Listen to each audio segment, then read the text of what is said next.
Can't believe y'all lied to Caitlin Clark and used her like this. It look like the fans is sick and tired of Stephanie White and this damn motion offense. Caitlin Clark has been used and lied to. Y'all used her to sell all these tickets. Y'all used her to sell all this merchandise and to make all this money. And then y'all did not put the right coach or team around her. I mean this when I say this. Fire Stephanie White yesterday. Caitlin Clark has lost her smile. She's lost her smile. You can tell she's not having fun playing basketball. 0 times they tried to get Caitlin Clark an open look. The best looks she had yesterday were one-on-one, coming downhill, taking her defender off the dribble, just being quicker. We still got to play up tempo. We still got to play fast. But I mean, I thought for the most part we did a lot of stuff that coach wanted us to do. And just 2 minutes ago, the sports world erupted into chaos. Stephanie White, the name once respected in WNBA circles, is now at the center of a blazing controversy. Fans are furious, commentators are shocked, and social media, it's gone. Absolutely nuclear. Why? Because she just pulled what many are calling a blatant scam on none other than Caitlin Clark and the Indiana Fever. Yes, the same Caitlin Clark, the rookie phenomenon, the fan favorite. The rising face of women's basketball was just played, and not by her opponents, but by her own coach. Decisions made in the last game have left fans screaming betrayal, and now the internet is buzzing with a single demand: fire Stephanie White. But what exactly happened? Why are people using words like scam, sabotage, and even agenda? Is this just bad coaching, or is something deeper, dirtier, and more deliberate going on behind the scenes? In this 3-part breakdown, we uncover the real story, reveal what the cameras missed, and ask, is Caitlin Clark being set up to fail? Brace yourself, because this rabbit hole goes way deeper than you think. Caitlin Clark's WNBA rookie season was supposed to be historic. The numbers, the fanfare, the media attention, all signs pointed to a generational star stepping into the spotlight. And yet, here we are, just weeks into the season, and the internet is in flames. Not because of an injury, not because of a performance slump, but because of something far more sinister: a coaching betrayal.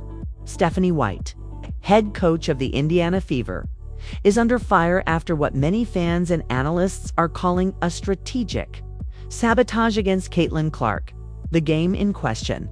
A high-stakes matchup that was supposed to be Clark's breakout moment, and instead became a complete disaster. It all started in the 4th quarter. The Fever were trailing by single digits. Clark, who had just found her rhythm and was visibly heating up, suddenly found herself benched. Not for rest, not for fouls, not for injury, but for rotational strategy. Fans watching live couldn't believe what they were seeing. Twitter exploded. Sports commentators on ESPN were stunned. Even WNBA legends like Lisa Leslie and Becky Hammon hinted that something felt off. And just like that, what should have been a competitive closing quarter turned into a collapse. The Fever lost by double digits. Clark never returned to the game. The stats don't live before being pulled. Clark had scored 18 points with 6 assists and was shooting 45% from the field. She had just hit back-to-back threes and was clearly gaining confidence. Momentum was shifting. Sold her a bill of goods. Y'all, this coach claims she had been watching her for 5 years and she loved her style of play. It doesn't look like it. It doesn't look like it. This organization sold her a bullcrap bill of goods, saying that we're playing to win now. Shifting. You could feel it then. It's time out. Bench. Done. Why pull your hottest player at the most critical moment of the game? Stephanie White offered a vague response in the post-game press conference, citing matchup adjustments and developmental minutes for other players. But fans weren't buying it. Neither were analysts. In fact, several basketball insiders have since come forward, claiming that there has been tension brewing behind the scenes for weeks. Some even suggest that White doesn't support Clark being the face of the team, believing it undermines veteran players and team chemistry. The agenda allegations, here's where things get murky. There's growing chatter that Stephanie White is intentionally limiting Caitlin Clark's role to avoid making the team too Clark-centric. In theory, that sounds reasonable. You want team balance, right? But when the best player, the one with SEE, the one with the most upside, the one selling out arenas, is repeatedly benched during crucial minutes, fans start asking questions. Multiple games now have shown a pattern. Clark plays strong early minutes, builds a lead, gets benched late in the third or early fourth quarter, team collapses or loses momentum. And here's the kicker. When asked why Clark is in closing games, White often deflects. No specifics, no clarity, just vague coaching jargon. It's this lack of transparency that's fueling the fire. Fans turn against Stephanie White. The backlash has been swift and fierce. Hashtags like #FireStephanieWhite and #FreeCaitlin started trending within hours of the game ending. Social media has become a battleground of fans accusing White of everything from jealousy to outright sabotage. Some point to White's past coaching record and suggest that she may feel threatened by Clark's spotlight.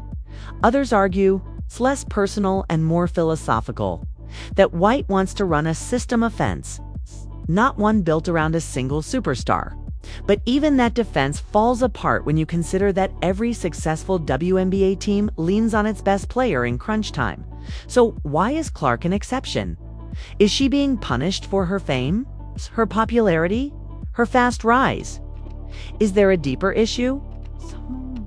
Insiders whisper about locker room drama, that Clark's media attention has rubbed some veterans the wrong way, that Stephanie White is trying to preserve team unity by making an example out of her.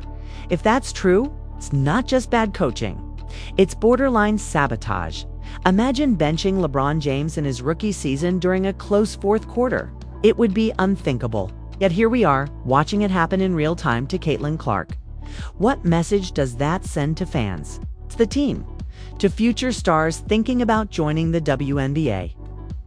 A pattern, not a fluke. Let's be honest, this isn't an isolated incident. Clark's minutes have been erratic all season. She's rarely closing games. She's often benched after making big plays. Her usage is inconsistent even when she's performing well. When this happens once or twice, it's a decision. When it happens repeatedly, it's a pattern.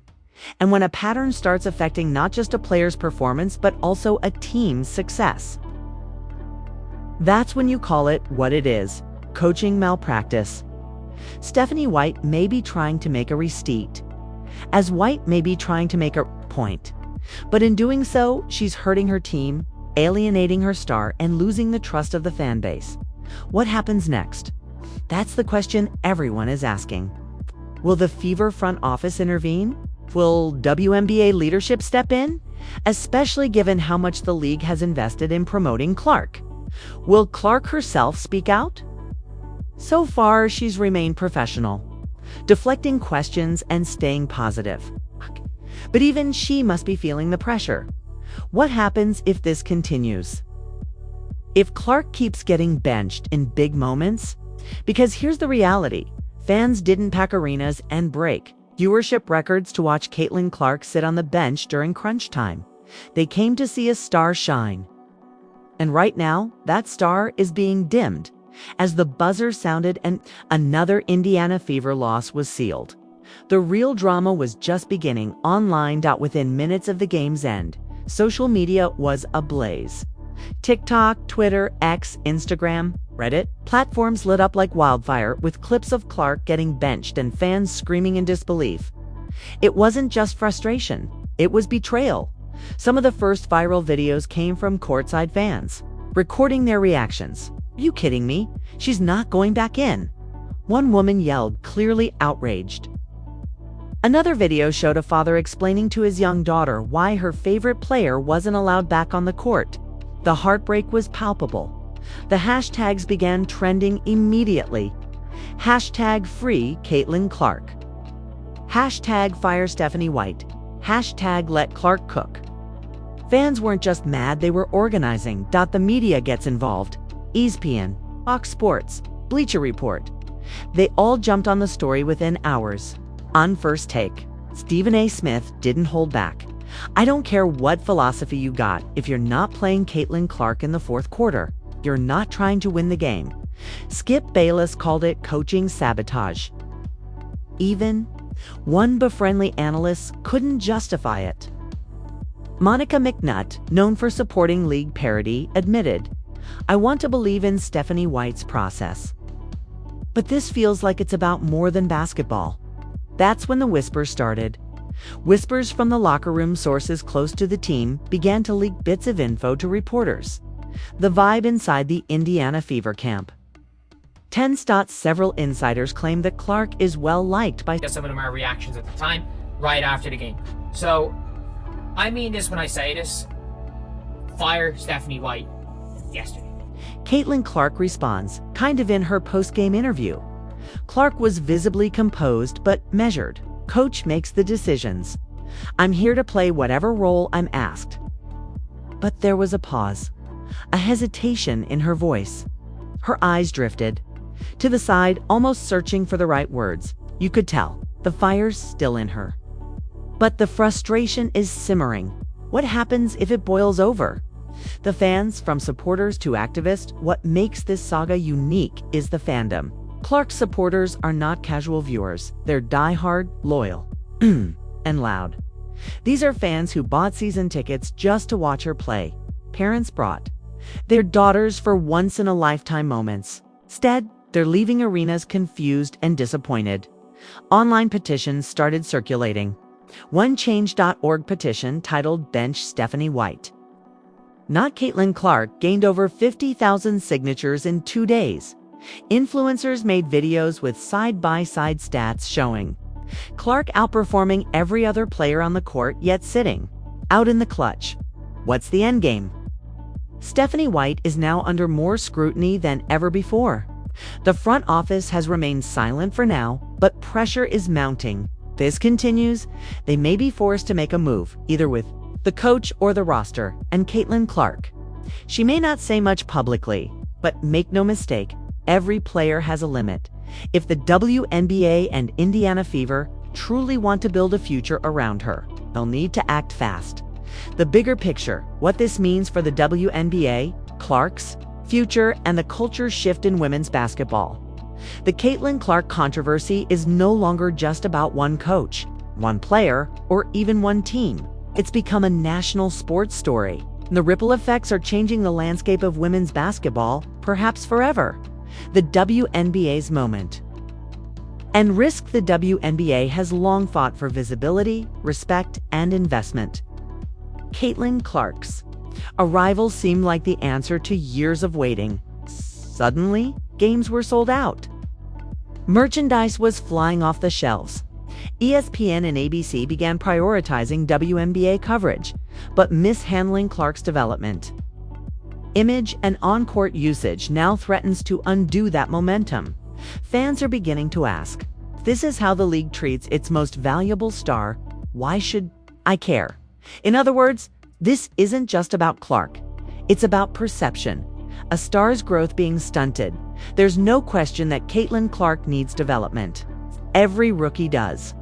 But great coaching strikes the balance between teaching and trusting. Steph Curry wasn't a finished product in his first season. Neither was Sabrina Ionescu. But they were trusted, given the green light, and allowed to lead. Clark, by contrast, is being used like a role player. Her minutes inconsistent. Her responsibilities scattered. Her growth hindered. That's not development. That's stagnation. Cultural clashes in the locker room here's where the conversation gets uncomfortable. Clark's background, media exposure, and style of play have sparked a lot of discussion about cultural dynamics in the WNBA, a league largely composed of veteran black athletes who've paid their dues in silence. Some say Clark's stardom came too fast, that she hasn't earned the spotlight. Others argue that she's being punished for what isn't her fault. Media overhype and racial optics. Whatever side you land on, the friction is real. And the WNBA must ask, how do we build a league where stars like Clark can thrive without alienating the core players who built the league? The business backlash, let's talk dollars. The WNBA has never had a marketing engine like Caitlin Clark. Sponsorships, TV rights, international attention. She's brought millions in value. So when fans see her benched or belittled, it sends a damaging message to brands. Investing in the WNBA may not be worth it. Already, reports suggest some corporate partners are hesitant to expand sponsorships if leadership doesn't address the coaching controversy soon. That means real financial consequences for teams, players, and the league as a whole. What could happen next here are the most likely scenarios. Stephanie White gets fired or reassigned. The mounting public pressure may force Indiana Fever's management to act. Caitlin Clark demands more say. Whether behind the scenes or publicly, she may push for clearer roles or new leadership. League office intervenes. WNBA Commissioner Kathy Engelberg could step in to protect the league's most bankable star. A major player-led movement arises. Veterans and rookies alike could push for better communication, transparency, and structure. Caitlin's long-term path, this situation isn't handled well. Don't be surprised if Clark considers her options, whether that means team changes, off-season projects, or even shifting to overseas play. Remember, top women's players often earn more abroad. And Clark, with her global appeal, could dominate internationally if she feels underappreciated at home, but that's a worst-case scenario. Because at her core, Caitlin Clark loves the game. She wants to compete, to win, to lead. And the WNBA, if it plays this right, has a chance to make her the face of the future. Final thoughts? This moment is bigger than basketball. It's about respecting talent, valuing leadership, and embracing change. The WNBA is at a crossroads. It can double down on old hierarchies and risk alienating the next generation of fans. Or it can rise to the moment, protect its stars, and build a brighter future. And it all starts with one decision. Will they let Caitlin Clark play the game the way she was born to, with freedom, fire, and fearlessness? The turning point. What comes next for Caitlin Clark, the Indiana Fever, and the WNBA, with public pressure mounting and the media spotlight growing hotter? We've now entered the most critical phase of the Caitlin Clark controversy. Clark has lost her smile. She's lost her smile. You can tell she's not having fun playing basketball. They want the drama to end, but more than that, they want the right kind of story, one of redemption, unity, and greatness. The league has all the pieces. Now it's time to put them together. One moment can define everything, every generation. In sports has a turning point. Jordan's rise in the NBA, Serena's dominance in tennis, Tiger's breakthrough in golf. For the WNBA, this is that moment. Caitlin Clark is not just a player, she's a cultural lightning rod. How she's treated, trusted, and developed will echo through the next decade of women's basketball. Let this not be a cautionary tale. Let it be a launch pad. Because if the league, the team, and the fans come together right now, the result won't just be victory, it'll be history. The future of women's basketball is standing at center court right now. And her name is Caitlin Clark. But one player can't carry a league alone. It takes bold leadership, honest conversations, and a fan base that refuses to stay silent. If you believe in fair play, in real talent, and in building a better future for the game, now's the time to speak up. Share this story, demand accountability, support the players who play with passion, and most importantly, show up. Because the way we protect stars today decides the kind of game we'll all be watching tomorrow. Organization sold her a bullcrap bill of goods, saying that we're playing to win now. We're leaning into playing fast fever basketball. And what did they do? They went and got Natasha Howard in her 19th season, who can barely move. They went and got Dewana Bonner, who's in her 97th WNBA season, who's not even with the team anymore and collecting $200,000. She's not even with the team. And we don't know where she is. We hope everything's okay, but we need all hands on deck as well. It'd be nice if she showed up to work. I don't know what's going on. She removed all the fever stuff from her, but I don't know what's going on. I don't know what's going on. Caitlin Clark has been used and lied to. Y'all used her to sell all these tickets. Y'all used her to sell all this merchandise and to make all this money. And then y'all did not put the right culture